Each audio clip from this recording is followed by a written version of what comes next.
Hi, my name is Theo Simos. I have been working in the last decade or so with Adelaide University. My role at Adelaide is working in research and development, particularly in domestic and overseas markets.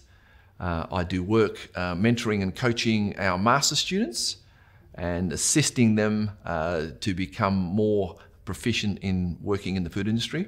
My background is really appropriate for that because I've worked in the food industry, I've worked in manufacturing, sales and marketing roles, and I've worked almost 2 decades in international markets.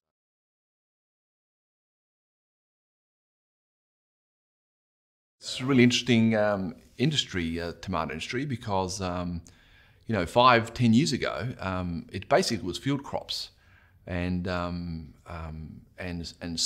those crops are sort of impacted on seasonal conditions. And the category, the way I describe it, was very sort of a commodity-driven category. Consumers didn't see a lot of value in tomatoes off-season, and retailers really didn't pay a lot of attention to the products. What you saw was a very low price, low value item available in your local corner shop with distribution in supermarkets. And in recent times, we've seen significant transformation of the tomato category, moving from field crops into protected cropping technology, which is essentially things that people see in glass houses. And there's a whole lot of different sets of levels of technology in glasshouse and hydroponic growing today. And that has really changed the traditional tomato, which was available sort of during the summer periods, into something now that's available 24/7.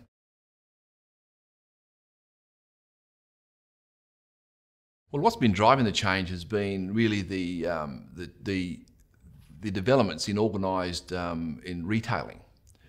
That's been coupled with new breeding technology from around the world, and obviously the way that farming has changed to protected cropping.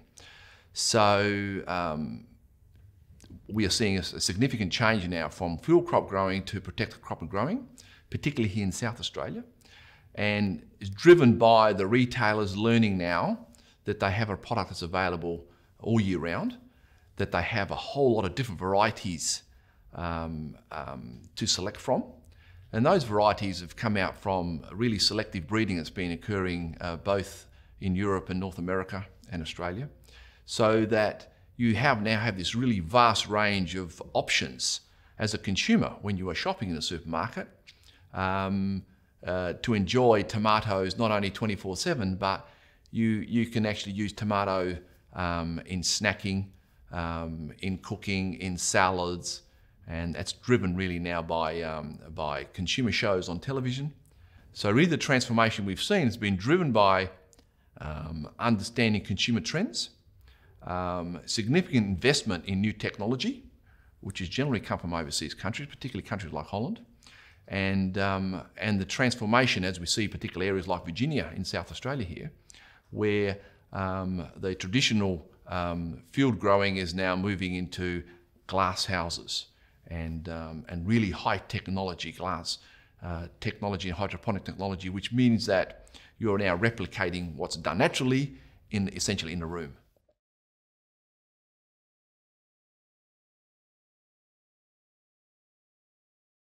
Right, so what we're seeing here in South Australia, in that transformation in protected cropping, we're seeing the traditional field crop transform into a poly house, which is a traditional sort of old style glass house. And today we're seeing this really high-tech hydroponic structures being developed, particularly around the Virginia area, where very high investment means that you can actually extract up to about 75 kilos per square metre of that structure. So that means that economically, we are producing tomato for most periods of the year, and we are getting a really high quality product which is really meets the demands of consumers, particularly because it travels well, it matures and looks fantastically on shelf, it has great presentation and appetite appeal, and the variations of the different varieties coming from these operations means that the retailer is able to offer different products at the retail purchase point in supermarkets particularly. And that's really developed the tomato category. Today you're seeing something like 15 to 20 SKUs or different product types, from 100-gram punnets to loose tomatoes, where traditionally you just get one or two varieties at around 99 cents. Today you are seeing tomatoes being purchased around the $4 to $5 per kilo, up to $20 to $25 per kilo equivalents. So that means the retailer has learned how to make a really profitable margin from tomatoes, therefore invests more space in the supermarket. Producers are now more innovative in terms of packaging and presentation and branding.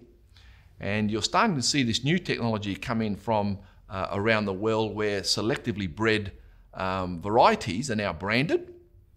And those brands now sit on shelf and consumers develop a relationship with those brands and pay a premium essentially for those characteristics that they see in the product that are really important to them. So in recent years, we've seen really that transformation really impacting on traditional growing and a significant amount of investment from the private sector coming into that industry.